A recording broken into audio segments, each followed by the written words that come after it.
તો મેં અને જયદીપ આયા છે ડાકોર રણછોડરાયના મંદિરે. રાધે રાધે દોસ્તો, કેમ છો તમે બધા? મારા મિની બ્લોગમાં તમારા બધાનો હાર્દિક સ્વાગત છે. સવારમાં મેં ચા નાસ્તો કરવા બેસું છું, એના પછી જયદીપ આવે છે અને આજે છે જયદીપ બાપુની બર્થડે, તો અમે લોકો ફરવા જઈએ છીએ ડાકોર. બાઇકમાં પેટ્રોલ ભરાવીને અમે લોકો ડાકોર પહોંચી જઈએ છીએ. તો બોલો ડાકોરના ઠાકોરની જય. ડાકોરના ગલીએ ગલીએ રહીને અમે લોકો મંદિર સુધી પહોંચી જઈએ છીએ. મંદિરની સામે બાઇક પાર્ક કરી અમે લોકો જોઈએ છીએ ભક્તજનો ભગવાન માટે ધજા લાવે છે મંદિરે ચઢાવવા માટે. પછી અમે લોકો મંદિરની અંદર જઈએ છીએ. અમે લોકો મંદિરમાં આવી જઈએ છીએ, પણ જોઈએ છે તો મંદિરના દરવાજા બંધ હોય છે. તેથી અમે લોકો કહીએ છીએ ડાકોરના ઠાકોર તારા બંધ દરવાજા ખોલ. બોલો જય રણછોડ.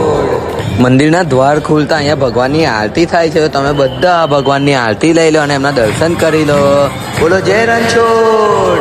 ભગવાનના દર્શન કરીને હું મંદિરની બહાર આવી જાઉં છું. એના પછી અમે લોકો મંદિરની પરિક્રમા કરીએ છીએ. મંદિરની પરિક્રમા કર્યા પછી અમે લોકો બાજુમાં નાનું ઠાકોરજીનું મંદિર હોય છે, ત્યાં અમે લોકો દર્શન કરવા જઈએ છીએ. તો તમે બધા પણ દર્શન કરી લો. અને એની બાજુમાં હોય છે ભક્ત બોડાનાનું ઘર, તો અમે લોકો ત્યાં પણ જઈએ છીએ. ભક્ત બોડાના દર્શન કર્યા પછી અમે લોકો જઈએ છીએ લક્ષ્મી માતાના મંદિરે. સૌથી પહેલા અમે લોકો સત્યભામાના મંદિરે જઈએ છીએ, ત્યાં દર્શન કરીને બાજુમાં હોય છે ભક્ત બોડાણાનું મંદિર, તો અમે ત્યાં પણ દર્શન કરીએ છીએ. ભક્ત બોડાણાના દર્શન કરીને હું જોઉં છું કે રાધાજી અને લક્ષ્મી માતા બેવનું મંદિર બંધ હોય છે, જેને મારું દિલ એકદમ દુખી થઈ જાય છે. પણ અમે લોકો વિઠ્ઠલદાના દર્શન કરી લઈએ છીએ. એના પછી અમે લોકો આવી જઈએ છીએ ગોમતી ઘાટ. ગોમતી ઘાટે અમે લોકો ગણપતિ બાપ્પા અને મહાદેવના મંદિરે આવીએ છીએ. ત્યાંથી અમે લોકો રણછોડરાયજીના દર્શન કરીએ છીએ. પછી ડંખનાથ મહાદેવના દર્શન કરીએ છીએ. મહાદેવના દર્શન કર્યા પછી અમે લોકો આવી જઈએ છીએ એ જગ્યાએ જ્યાં ભગવાન રણછોડરાયને ભક્ત બોદાણો સંતાડે છે.